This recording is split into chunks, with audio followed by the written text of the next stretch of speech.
Hello students, welcome to Learn Me Now. Today we are going to learn about bare infinitives in non-finites. Non-finites में bare infinitives क्या होते हैं? bare का मतलब होता है बिना, विदाउट. तो ऐसा इन्फिनेटिव जिसमें टू के बिना इन्फिनेटिव का यूज किया जाए उसको हम लोग bare इन्फिनेटिव या इन्फिनेटिव विदाउट टू कहते हैं. तो इन्फिनेटिव हमने पढ़ा है लास्ट वीडियो में कि इन्फिनेटिव में वर्ब वन के बिफोर टू लगता है. तो ये टू को यहाँ हटा देना है जिससे बेयर इन्फिनेटिव बनेगा. तो कुछ ऐसे केसेस आते हैं एक्टिव वॉइस में जहाँ पर इन्फिनेटिव का टू को हटा दिया जाता है और केवल वर्ब वन को एज एन इन्फिनेटिव यूज़ किया जाता है. तो इन्फिनेटिव का यूज हमने क्या देखा था कि इन्फिनेटिव का यूज़ एज ए नाउन होता है, एज एन एडजेक्टिव होता है या फिर एज एन एडवर्ब होता है. तो यहाँ पर इन्फिनेटिव बिना टू के ही केवल वर्ब, नाउन, एडजेक्टिव या एडवर्ब का काम करेगा. Let's see the example. I hear her sing. यहाँ सिंग इन्फिनेटिव है लेकिन इसके पहले टू हटा दिया गया है. क्यों? क्योंकि ये हेयर जो वर्ड है इसके बाद इन्फिनेटिव में टू नहीं लगता है. इसको हम लोग आगे देखते हैं. तो मैं उसे गाते हुए सुनता हूँ. Now let's see the usages of bare infinitives. कहाँ कहाँ बेयर इन्फिनेटिव का यूज़ होगा. ये बहुत ही इंपॉर्टेंट बात है क्योंकि हमने इन्फिनेटिव को तो देख लिया कहाँ लगाना है, लेकिन कहाँ बेयर लगाना है ये भी हमें जानना बहुत ज़रूरी है. तो बेयर इन्फिनेटिव का यूज़ कहाँ होता है? जहाँ पर कुछ ऐसे वर्ब्स आते हैं जिनके बाद हम इन्फिनेटिव में टू का यूज नहीं करते हैं. जैसे see, hear, bid, let, know, accept, feel, observe, make, help, please, need, dare, etcetera. तो ये सारे जो वर्ब्स हैं एक्टिव वॉइस में जब इन वर्ब्स को हम लोग यूज़ करेंगे तो वहाँ पर हम लोग इन्फिनेटिव में टू नहीं लगाएंगे. याद रखें ये जो वर्ब्स हैं इनके बाद इन्फिनेटिव लगाना है तो वहाँ पर इन्फिनेटिव में टू नहीं लगेगा. कब? जब सेंटेंस एक्टिव वॉइस में हो. See the example. I show him go to the school. यहाँ गो इन्फिनेटिव है लेकिन इसके पहले टू नहीं लगा. क्यों नहीं लगा है? क्योंकि उसके पहले जो वर्ब आया है वो क्या है? सी का पास्ट टेंस शो है और सी के बाद इन्फिनेटिव में टू नहीं लगता है. तो अब मैंने उसे स्कूल जाते हुए देखा. See the next. But if these verbs are in passive voice to is used before infinitive. लेकिन यही जो वर्ब्स हैं कौन कौन से? See, hear, bid, let, know, accept, feel, observe, make, help, please, need, dare. तो ये जो वर्ब्स हैं ये वर्ब अगर पैसिव वॉइस में यूज़ किए जाएं तो पैसिव वॉइस में अगर इनका यूज होगा तब वहाँ पर इन्फिनेटिव में टू लगेगा. तो क्या याद रखना है कि इन वर्ब्स के बाद इन्फिनेटिव में टू कब नहीं लगेगा? जब सेंटेंस एक्टिव वॉइस में हो. अगर सेंटेंस पैसिव वॉइस में हो तो उनके साथ वर्ब के पहले टू यूज़ किया जाएगा. For example, he was seen to go to the school. ये सेंटेंस हमारा पैसिव वॉइस में है इसीलिए सी का जो थर्ड फॉर्म है सीन उसके बाद भी इन्फिनेटिव के पहले टू लगाया गया है. वह स्कूल जाते हुए देखा गया था. Next, after some expressions like had better, would rather than, sooner than, etc. तो बेयर इन्फिनेटिव का यूज कहाँ किया जाता है? ये जो एक्सप्रेशंस हैं, ये जो फ्रेजेस हैं, हैड बेटर, बेटर होता, वुड रैदर, दोनों में से जब चूज करने की बात आएगी तो वुड रैदर या रैदर देन, सूनर देन, उससे पहले. तो ये जो वर्ड्स आएंगे, ये जो फ्रेजेस वर्ड्स हैं जो फ्रेज के, तो ये फ्रेजेस आएंगे तो वहाँ पर इन्फिनेटिव में टू का यूज़ नहीं किया जाएगा इनके बाद. For example, he had better join the group. तो उसके लिए बेटर होता क्यों? ग्रुप ज्वाइन कर लेता. तो हैड बेटर है इसलिए यहाँ पर इन्फिनेटिव ज्वाइन के बिफोर टू नहीं लगेगा.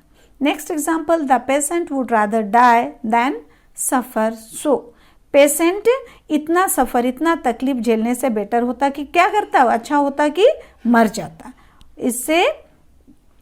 इसके सिवाय उसको मरना ही अच्छा था. तो यहाँ रैदर देन है इसीलिए रैदर के बाद जो वर्ब आया है डाई और देन के बाद जो वर्ब आया है सफ़र, ये दोनों क्या है? वर्ब का काम नहीं कर रहा है, इन्फिनेटिव का काम कर रहा है. तो ये इन्फिनेटिव में यहाँ टू नहीं लगा है. Next,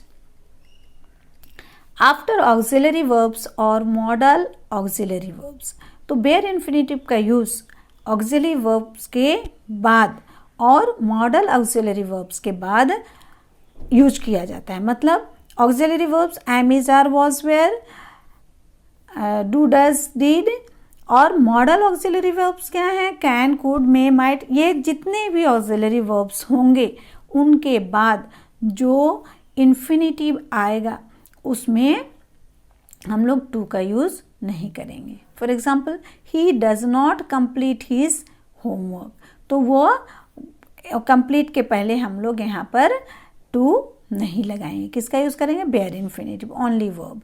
you need leave now, यहाँ नीड जो है ये मॉडल ऑक्सिलरी वर्ब का काम कर रहा है, मेन वर्ब का नहीं। तो ये मॉडल मतलब हेल्प करने वाला, तो ये हेल्पिंग वर्ब का काम कर रहा है, मॉडल और हेल्पिंग वर्ब का, इसलिए यहाँ पर लीव के पहले टू नहीं लगेगा। Next, but if need and dare are used as a main verb with do, does और did, they follow the infinitive with to. लेकिन ये जो नीड और डेयर दो वर्ब हैं, ये model auxiliary verb, helping verb की तरह काम करते हैं, तो उनके साथ इन्फिनेटिव के पहले टू नहीं लगाना है। लेकिन अगर ये मेन वर्ब की तरह काम करते हैं और इनके पहले do, does, did, helping verb लगा दिया जाए, तो फिर ये इन्फिनेटिव में टू आपको ऐड करना है। For example, he does not need to follow the others, तो ये डज लग गया, मतलब उसके बाद का जो वर्ब है वो क्या है, मेन वर्ब बन गया। तो इसके बाद जो इन्फिनेटिव आएगा उसमें टू का यूज़ करना है। मेन वर्ब है तो इन्फिनेटिव का यूज़ करना है। Next, after, but and than in the sense of accept.